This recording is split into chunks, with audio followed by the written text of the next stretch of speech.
Happy birthday to Gram Gram. Happy birthday to Gram Gram.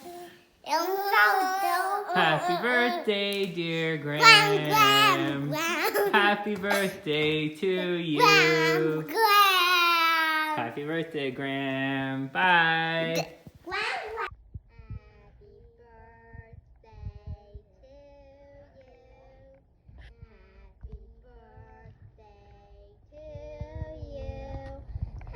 Happy birthday to you. Happy birthday, Gram. Happy birthday to you. Bye. See you soon. Happy birthday, Gram. We love you. Bye. Happy birthday, Gram. Have a great birthday and have a very good year. Happy birthday, Mr. Gram. I hope we see you soon. Yeah. Bye. Bye. We miss you. We miss you.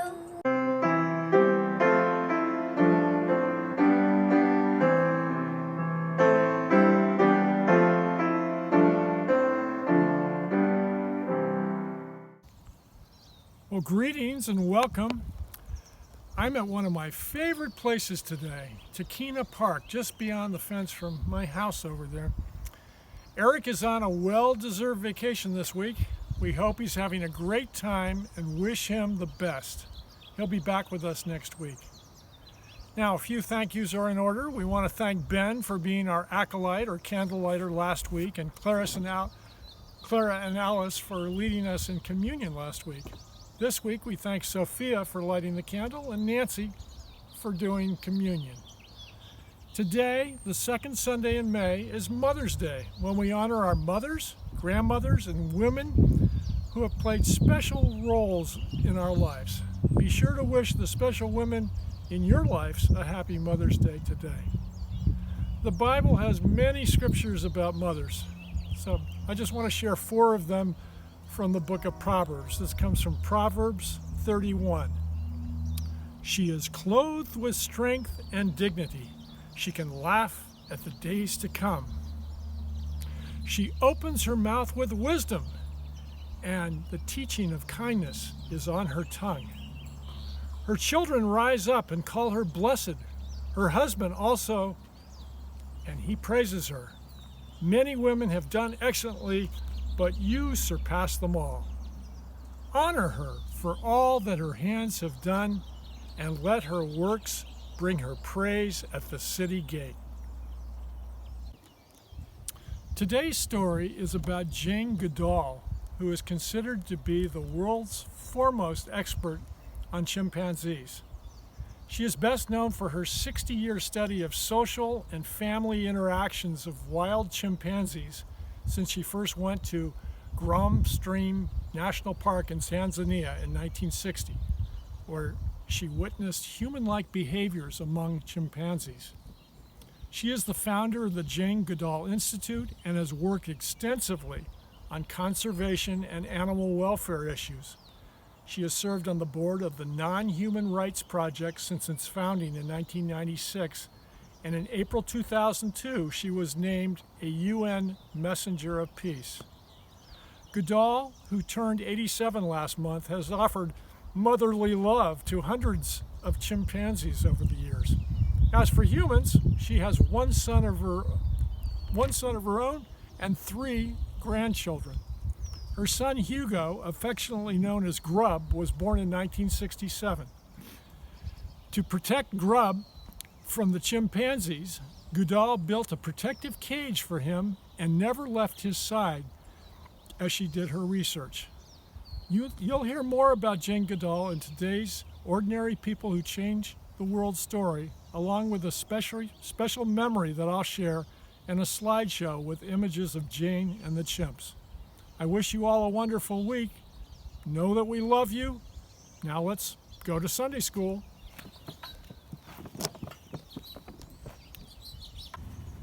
Welcome to Sunday school.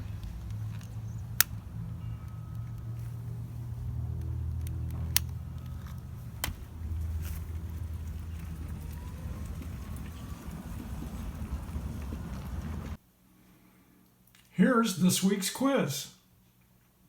At age 7, Amelia Earhart took her first flight, A, in a parachute off an ocean cliff, B, in a hang glider over a cornfield, C, in a wooden packing box off a homemade roller coaster.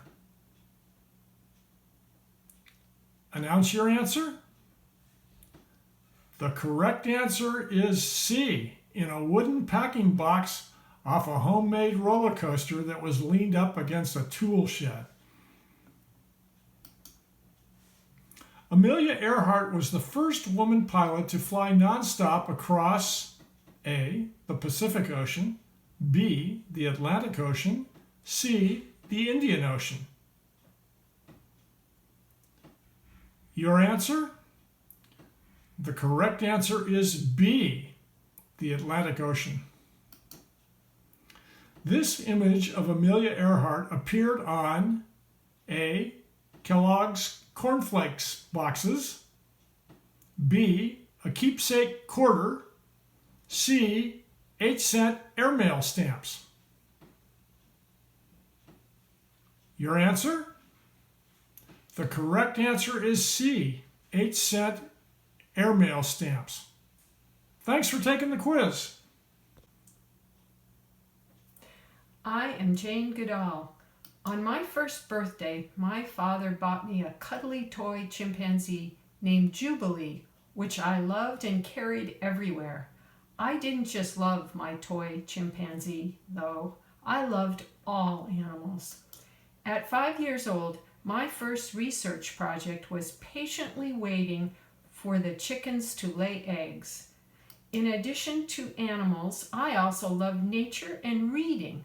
When I was 7 years old, I got a book that would change my life. It was the story of Dr. Dolittle, a man who could talk to animals. In the book, there's a parrot who says that if you want to learn how animals talk, you need the power of observation. But what I remember most is when Dr. Dolittle and his animal friends are being chased and they come to a cliff. Right there, the monkeys joined hands and feet to become a bridge. We can accomplish anything by working together. After reading that book 3 times, I vowed that I would go to Africa and live among the animals. By the time I was 12, I had my own nature group, the Alligator Club. We raised money to help old horses, took nature walks, and wrote down what we saw, or at least I did. I had lots of pets, and I didn't like being indoors at school. But if we were outside or there were animals around, that's when I'd get excited. I wanted a job where I could learn more about animals. But back then, if you were a girl, people didn't think you could become a scientist. Luckily, my mom always told me if you really want something, work hard for it. If you don't give up, you'll find a way. I wanted to go to Africa and study animals.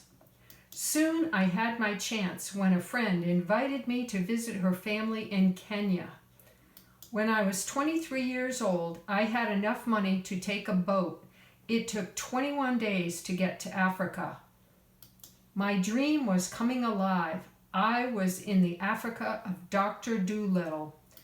2 months later, I met Dr. Leakey, who studied fossils and bones and how humans live. He was impressed with what I knew about animals, and he told me about a new job studying chimpanzees up close. I had no college degree, no training, and no experience, but I wanted that job. He said that if we could find out how chimps live today, we'd learn more about how our own prehistoric ancestors used to live. For a year, I read everything I could about chimpanzees. No one had studied them in the jungle where they actually live. July 16, 1960, I first set foot in what is today Gombe National Park in Tanzania, Africa. At 26 years old, I had finally made it to the home of chimpanzees. It was a place that would change my life. For months, I'd tried to get close, but the chimps would run away. I started going into the jungle alone and going up to a high area called the Peak to look with my binoculars. In time, I saw that the chimpanzees would hang out in groups of 6 or fewer. The female chimps would be with the children. The male chimps would be with one another. These weren't mindless animals. This was a community.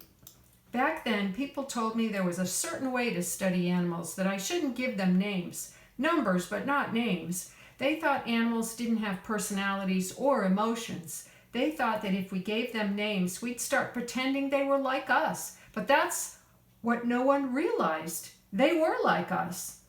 I named the larger male chimp David Graybeard, and he started taking bananas and nuts. Over time, he and the other chimps realized that I was not a threat to them. I was their friend, and they were mine. I saw chimps as individuals, and I could truly understand them. One day, I saw David Graybeard strip leaves from a twig and stick the twig into a termite mound. He had made a tool. Before that, scientists thought only humans could make tools. Now there was no doubt that these animals were intelligent. Every night I'd write about what I observed, and every day I saw the chimps doing the same things we do, holding hands, tickling, kissing, and patting each other on the back to reassure each other. The more I observed, the more I learned. 6 years later, we built a full research center, and today, thanks to our work in Tanzania, the whole world knows that animals have their own personalities and complex relationships.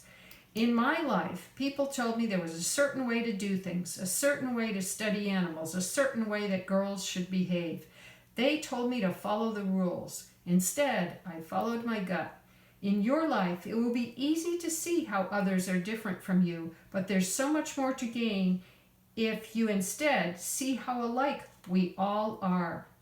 I'm Jane Goodall, and I see so much that we have in common.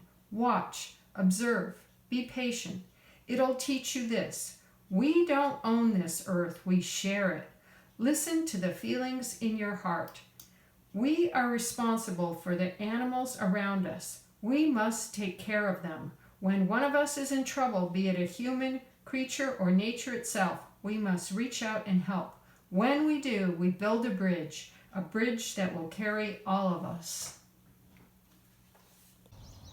In October 2011, Jane Goodall was scheduled to give an evening speech at Willamette University in Salem.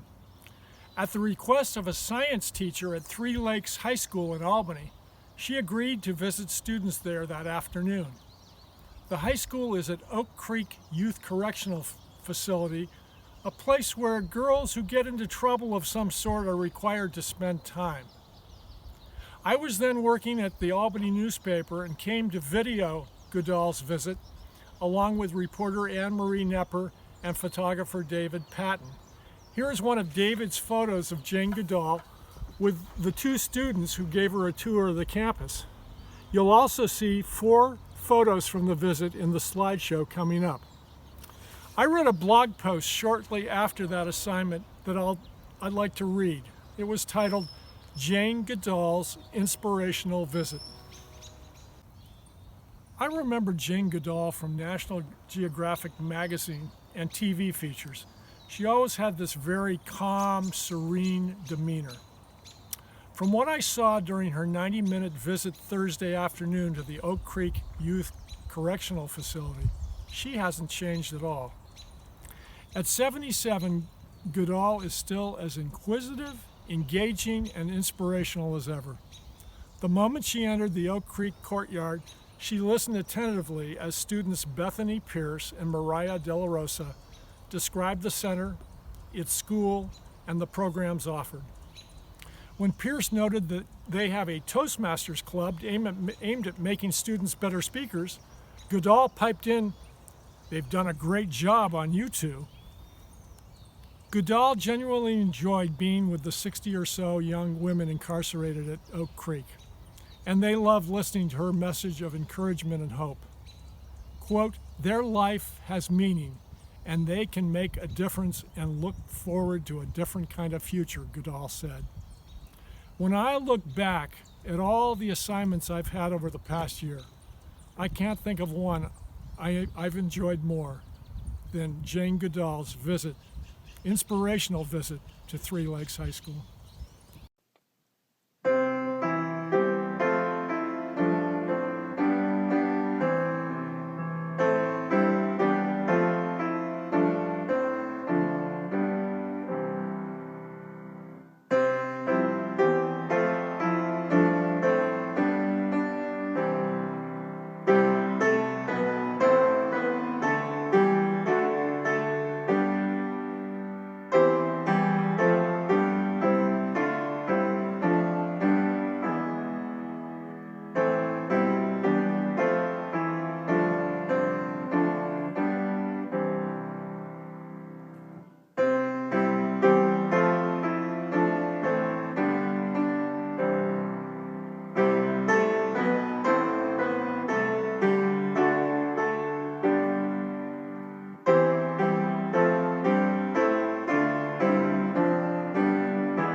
Each week we gather at the table of love to share the communion meal. It's a table of love because all are welcome to join us as we remember when Jesus was gathered with his friends and sharing a meal. Jesus took bread, gave thanks for it, and he shared it with his friends. And he took the cup, gave thanks for the sweet juice, and offered it to them. As we eat the bread and drink the juice, we remember God's love that brings light to the world. Today's story is about Jane Goodall, who loved animals and nature. She followed her dream to live and study in the jungles of Africa. Jane didn't listen to the people who told her there was a certain way to study chimpanzees. By patiently observing them, she discovered they were a lot like humans, and she changed the way we think about animals. She became friends with them and felt responsible for them.